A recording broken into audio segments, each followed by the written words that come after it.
Beliau kirim chat-chatnya beliau dengan suaminya tentang masalah keluarga, Ustaz. Intinya suaminya berselingkuh. Ceritanya bahwa ikhwan atau akhwat ini bersuami seorang ikhwan. Udah ngaji, Ustaz. Penampilannya insya Allah juga udah nyunnah. Tapi qadarullah beliau berselingkuh. Dan sudah terjadi diskusi panjang dengan istri beliau. Istrinya bertanya, apakah kalau seandainya, apakah saya berdosa kalau saya bercerai dengan dia, saya melepas dia? Bagaimana dengan anak-anak saya? Apakah saya berdosa kalau berpisah, bercerai dengan suami saya? Nasihatnya, Ustaz. Barakallahu fikum. Ahibati fillah, tak ada gading yang tak retak. Istrimu bukan bidadari dan engkau bukan malaikat. Ketika mendapati suami berbuat dosa, Anda enggak tahu selingkuh yang dimaksud berzina. Nah, karena kadangkala orang menikah siri dianggap selingkuh oleh sebagian orang, dianggap berkhianat, padahal sejatinya tidak. Allah Azza wa Jalla mengatakan, fankihu ma taba lakum minan nisa mathna wa thulatha wa ruba'. فإن خفتم ألا تعدلوا فواحدة أو ما ملكت أيمانكم.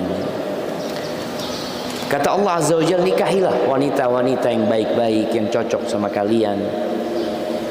2, 3, 4. Kalau kalian takut tidak mampu berlaku adil, maka cukup 1. Gak ada alasan seorang berzina, gak ada.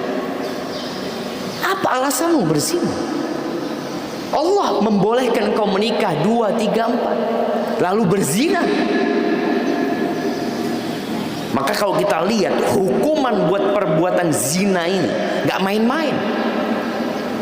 Pernah waktu itu teman di kelas dari Afrika, dia di Madinah. Ketika kita bahas fikih, dia tanya sama guru fikih kita, Ustaz, orang yang mencuri itu tangannya dipotong.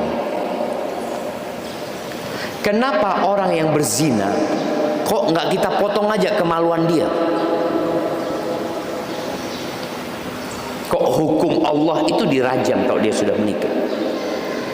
Dijelaskan sama Syekh.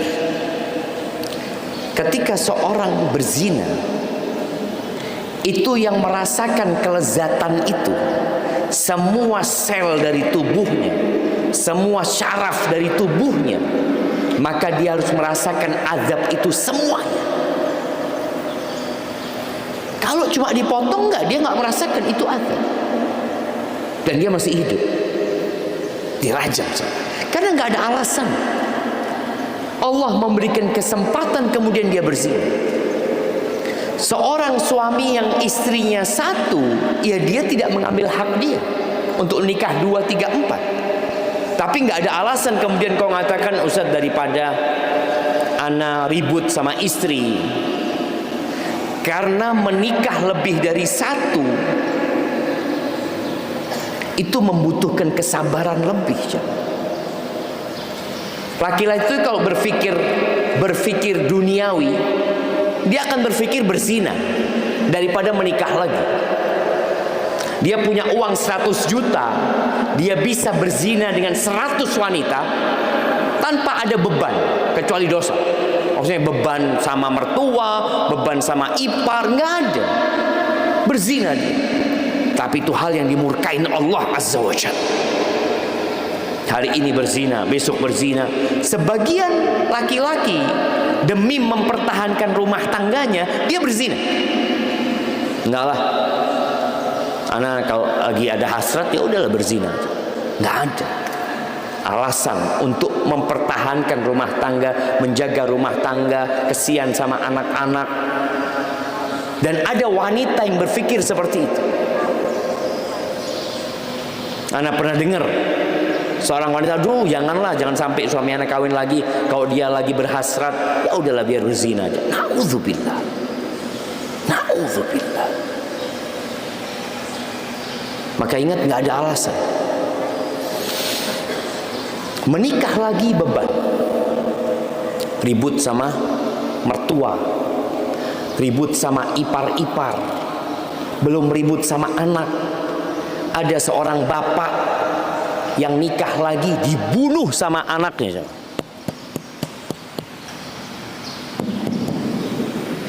Bapak nikah lagi dibunuh sama anak sama ibunya. Maka jangan main-main, Ustaz. Bahaya, Ustaz. Dibunuh aja.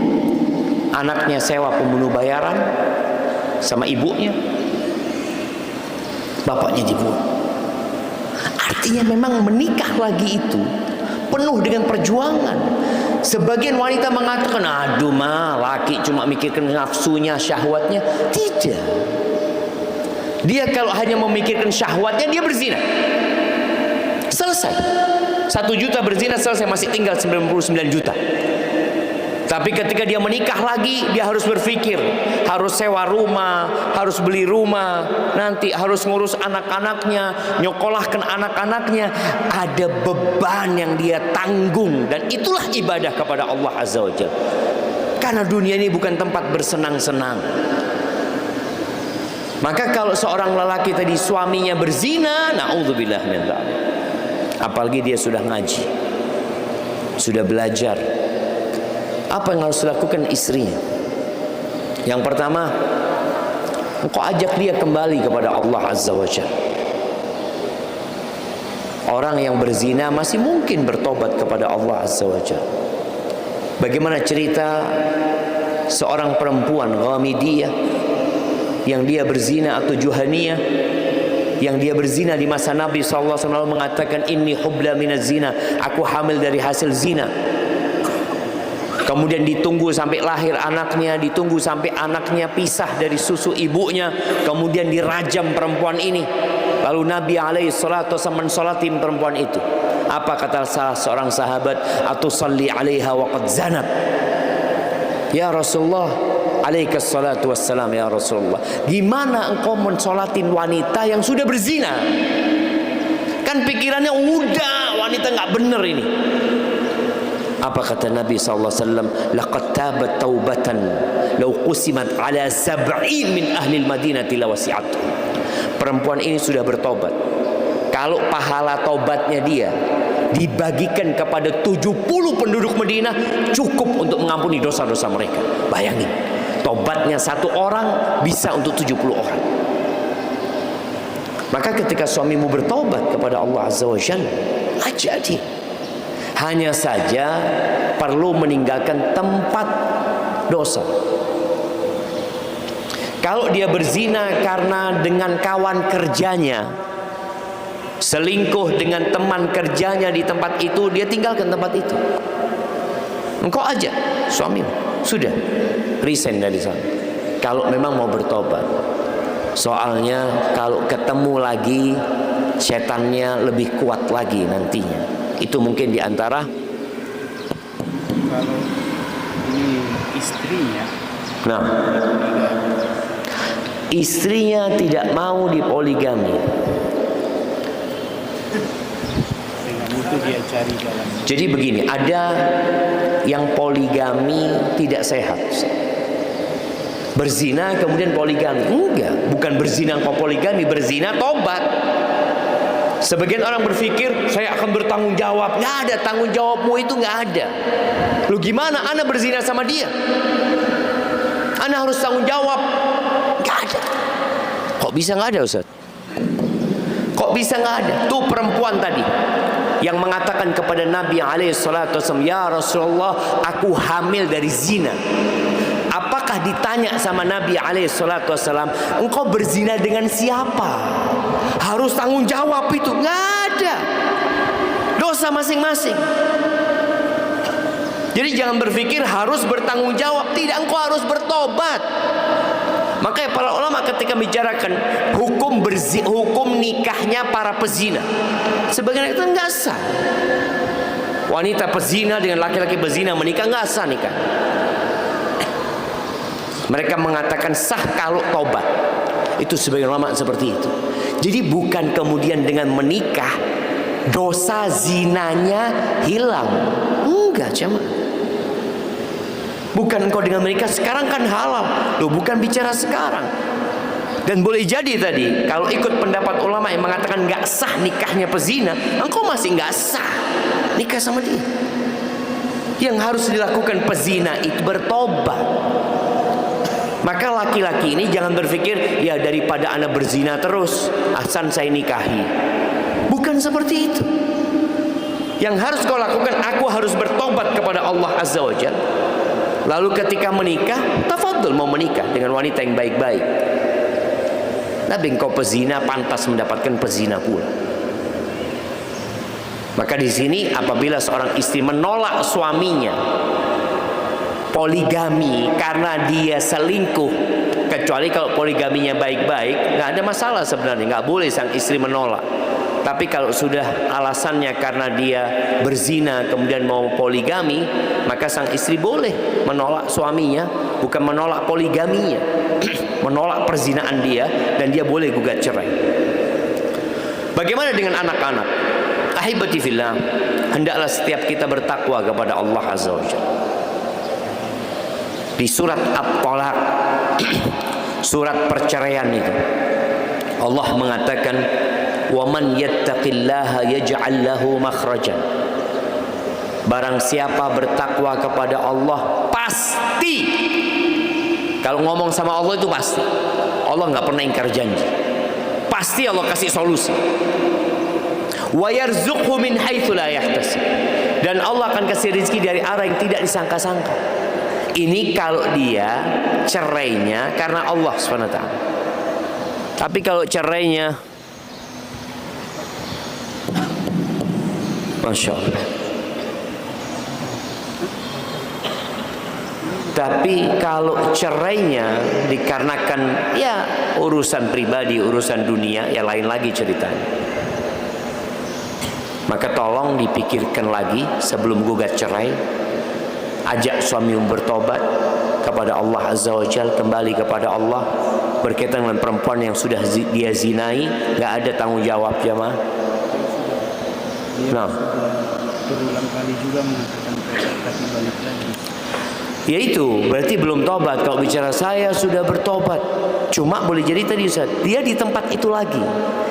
Kalau dia selingkuh dengan teman kerjanya, ya dia karena kerja di tempat yang sama, ya kembali lagi.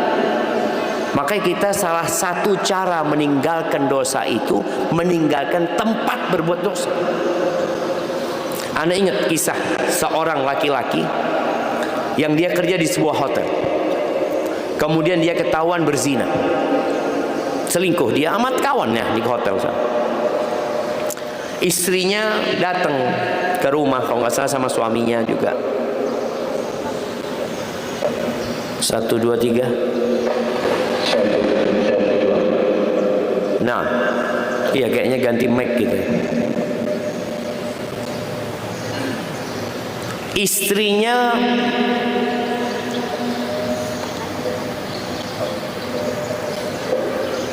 enggak. Jadi karena jauh ini masalahnya.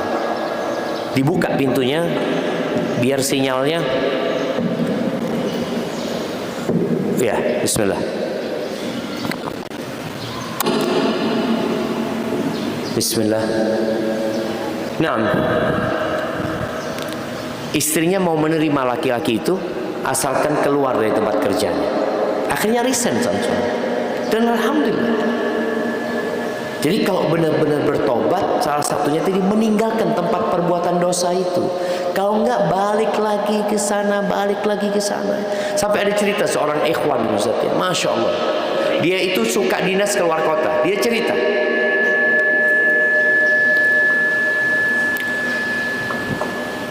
Dia katakan, anak Ustaz kalau dinas keluar kota sama teman-teman laki-laki ini, Subhanallah, kita itu dapat kamar masing-masing, Ustaz.